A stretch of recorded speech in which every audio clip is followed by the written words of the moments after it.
7 great investment movies. I will share with you my personal favorite list. Number 1, The Big Short, Wolf of Wall Street, Margin Call, Equity, Glengarry Ross, and Boiler Room. Now, I want to talk with you about 2 specific movies in more details.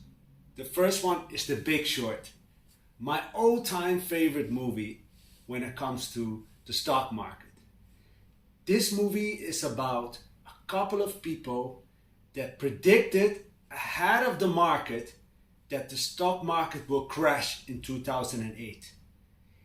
Instead of just sitting there and watching it happening, they actually took action by shortening the market and betting on making a lot of money if the stock market will crash, which happened.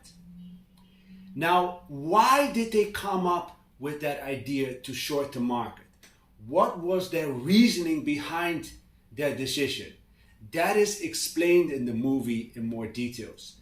And that's one of the most fantastic things that I've ever seen when it comes to knowledge sharing. The other movie that I really want to highlight is Margin Call. A lot of times people get angry when banks get bailouts because it keeps happening over and over.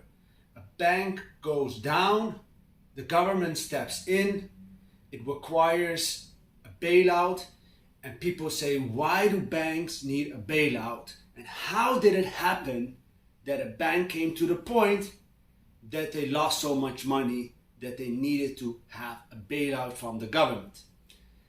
This is discussed in Margin Call, how the risk assessment in a bank works and how did they fail to detect certain things and how they ended up in a situation where they lose money. In Margin Call, they discuss an investment bank that is about to enter a very dire situation, and they show you what goes on behind the scene. So these are my 7 favorite investment movies, which I think can benefit you from if you watch them.